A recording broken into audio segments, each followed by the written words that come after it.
Gregory and Emily's renovation of their Silver Lake apartment was inspired by their favorite toys and desserts. Hi, I'm Emily. And I'm Gregory.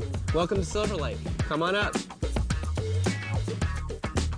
The space is technically a studio with no real bedroom, but they especially liked all the little rooms where they could create unique spaces for their activities.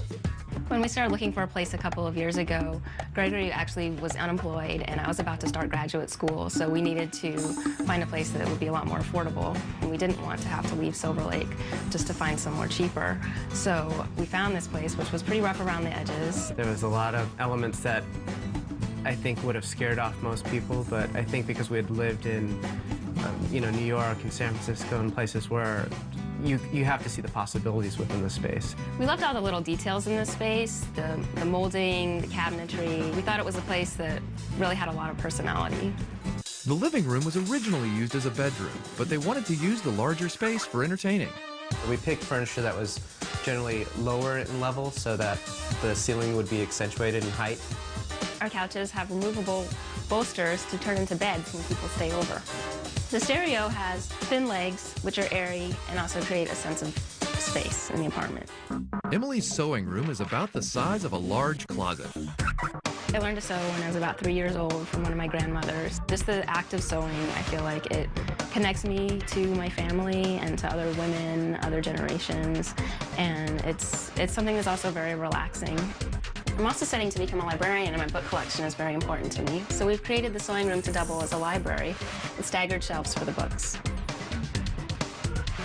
Having my own sewing room is really great for me because I have my own space in which to store my things and work on projects. If you don't have a walk-in closet that you can turn into a home office or a craft room, you can still designate a small area and define it with curtains, shelving, even a folding screen. It's still going to create a place for you to go and get your work done.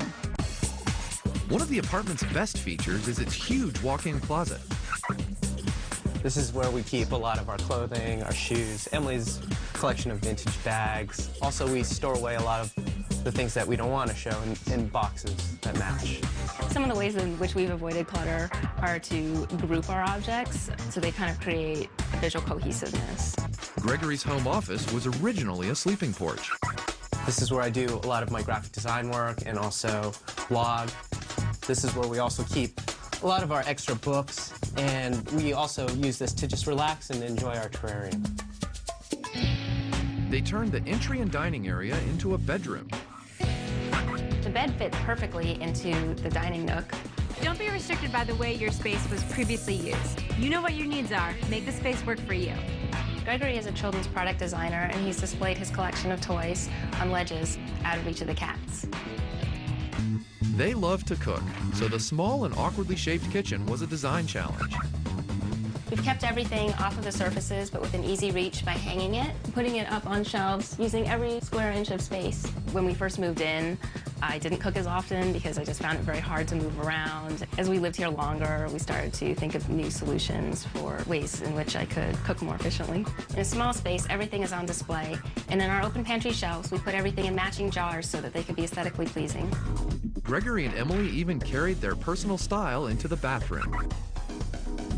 When we first moved in, this bathroom was really drab and cramped, but after we removed the shower and repainted, I think it opened up the space quite a bit. And these shadow boxes help display more of our vintage collectibles. Although there's not that much space for storage, we have some of the original details like this hamper drawer where we keep our trash.